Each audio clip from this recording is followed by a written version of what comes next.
back. He might spend a little bit more time down there, we think, throughout this season, just because they've got such a plethora of options through the middle. Grundy looked good. Taylor Adams doing everything again, so still side bottom. They look really sharp.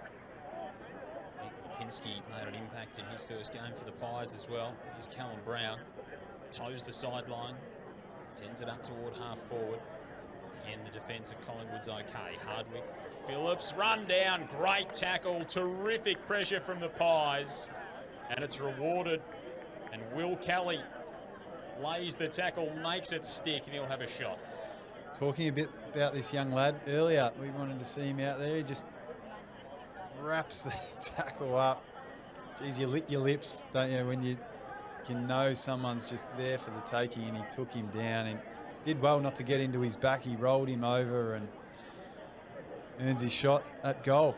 Especially at his size as well, Will Kelly. It is a tantalising prospect. Can he send it toward goal and keep it straight? No, the wind really getting a hold of them toward the Princes Freeway here in this second half. Pushing them hard left to right. Started out at probably a zephyr, then it went to a breeze, and it's now a full-on wind. Full-on gale down at Morwell. Many big stands to protect the ground. The Latrobe Valley doctor has rolled in this afternoon. Here's Begg for the Pies. Takes a nice mark. He's going to send it back inside the arc, and standing in the way in defence is James Blank. 10 VFL products out there for the Hawks. Howe he really grew into his footy last year, produced a super consistent season. He did. He just got better and better as the longer the season went. The Hawks, after the bye last year, found a little bit of form, and he was a key part of that, linking up through the wing off half-back, delivering the ball inside 50, and can hit the scoreboard as well. Dan Howe's got really neat skills, makes good decisions. Hawks will be hoping for another big season from him this year.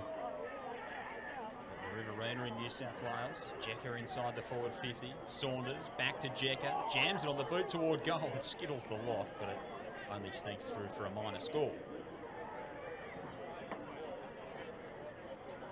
So behind number 14 of this second half for Collingwood. Make it 15. 10-24 plays 19-8. Collingwood went to the half in this six-quarter game at 18-3.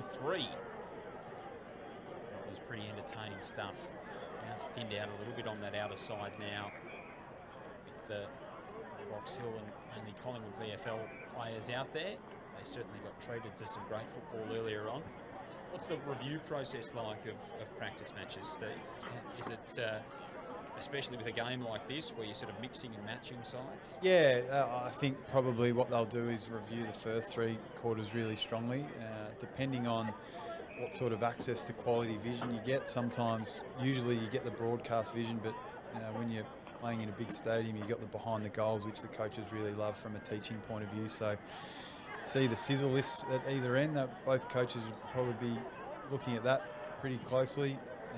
And obviously they would have gone into the game with working on certain things, how their midfield's working around stoppage, how they go inside 50, how they set up behind the ball. So they like looking at those sorts of things, particularly with the cameras behind the goal, just from a teaching and learning point of view more so than anything. And then the players will usually watch their edits, so every kick, handball, tackle and all those sorts of things with your line coach probably first up, and then they get together as a group and review it before they start previewing their respective practice matches next week.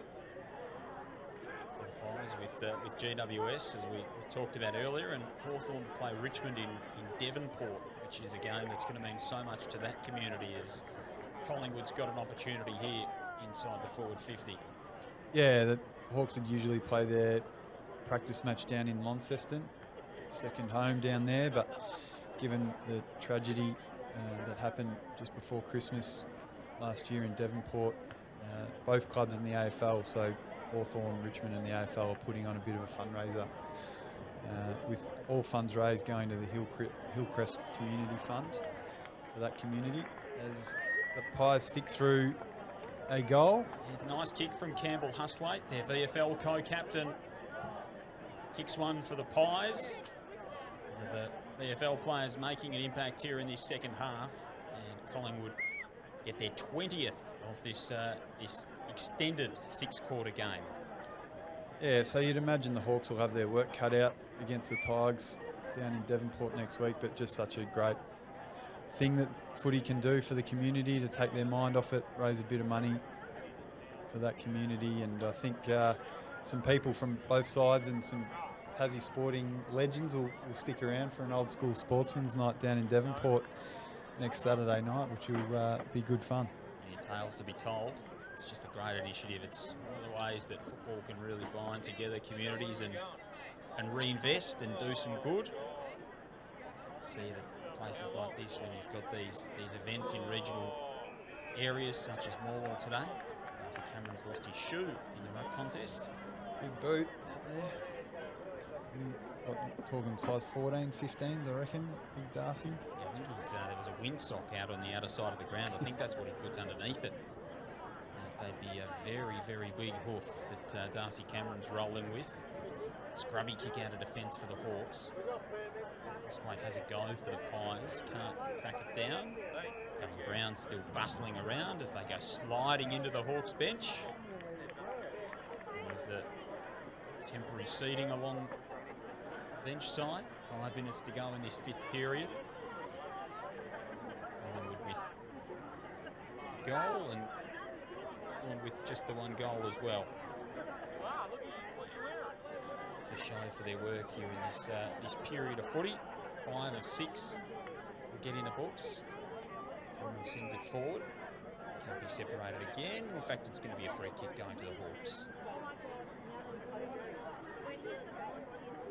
Big fella James Blank to take it. Love a defender just wearing the black boots. The old standard, old reliable. That's it. Probably it's dry, but you've probably got the screw-ins as well, just to make sure he doesn't slip over. With that ball kick there, and Draper takes it away for the Pies and flares it out in front of Henry. Assesses his options and has a look up the ground toward the Princes Freeway.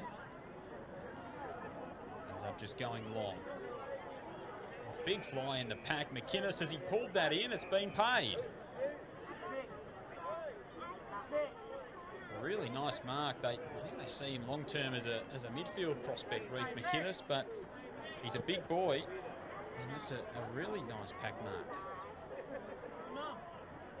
Saw this earlier with Brody Myercheck sort of trying to convince the umpire that he'd taken it, wasn't off hands, and Sell the mark and then have a bet each way by playing on. He was paid it. Good grab. You'd prefer the umpires to pay those sort of marks anyway. Yep. Call play on, benefit of the doubt for the big forwards. McInnes looks to curve it back and does it beautifully. That's a really nice finish for the youngster. And Collingwood with a couple of quick ones. A lot of players have struggled with that kick down towards that end in this game. I've seen a lot of shots miss to the right, but got it, judged it beautifully. The wind on that occasion just got there in terms of the distance, but started it way out left and came back with the breeze. Knows what he's doing around goal, and it's just upside if he can jag a few for the Pies up forward, as well as spending some time through the midfield. Another silky, skillful player that they've found. He's looked good at times again today, like so many of them have in the black jumpers. 23rd pick, 194 centimetres he stands at, so plenty of size. It's just about the standard size these days. You've got to be, like if you're a midfielder, if you want to be key position, you've got to be 200, and if you want to be ruck, you've got to be 210 plus, it seems. Absolutely. Daniel Howe a little bit slow to rise out of the centre of the ground. He's back to his feet. Really the only injury concern in this game so far has been Quainer with the concussion for Collingwood, so he'll miss their practice match next week. Hawthorn have put a good passage of play together here, and they've set up a really good attacking chance. It's nice work from the Hawks. Been able to finish it off well through Parsons. Nice finish from Parsons. Nice build-up, just free-flowing, had some space, had the time. We've seen so many occasions where they haven't cashed in and missed the shot, but kicked truly on that occasion. It was a really nice finish. Ex-Geelong player. Classy operator at the Cats as well in limited opportunities, sort of in that revolving small forward door they had for a few years there before the likes of Brian Myers were able to lock down some of those spots. Yeah, Luke Dalhouse the last couple of years as well. They brought him on board for that small crumbing pressure forward role. So important. Every team loves one or two of them in their forward line. So Parsons another goal for Hawthorn late in the piece here in this 5th period of this practice match on KO Sports. John Peterson and Steve Gillam with you. Nicely picked off at halfback for the Pies. Tom Wilson sends it out to Cooper Murley. The Tea Tree Gully Norwood product. Couple of injuries in his draft year last year that saw him maybe tumble a little bit down further the order than he might have been, but Collingwood pretty excited with what he might be able to provide. Look at the dash from Johnson, who's back into the game, tried to chip it inside the 50 and the ball battered down in defence for the Hawks, and there's a little bit on off the football too. Dan Howe looks like he's involved in that. Couple of Pies coming over to provide support. Reef McInnes is on the bottom of it all. Shields going at the opposite number 26. It'll be a free kick too going to the Hawks. Max Lynch to take it. What have you made of Lynch's performance, Steve? Yeah, look, he's playing against his old side. I think that ruck spot for Hawthorn is up for grabs to relieve McAvoy. So whether or not they go with Lynch and McAvoy playing more forward or being that swing man, depending on matchups, you can play forward and back McAvoy. So I think they're trying to work out who it'll be between Reeves and Lynch. So at the moment they've sort of swapped where Reeves played early against Grundy. Grundy probably had the chocolates in that contest, as you'd expect. You know, one of the superstars of the competition, he's Grundy against Ned Reeves, who I think they really like down at Hawthorn as well. We saw Reeves take that big clunk early in the game, go back, kick that goal. So maybe his ability to push forward, Reeves, compared to Lynch, might have him in front at this stage. Just with his forward craft and being able to kick goals and go forward and hit the scoreboard.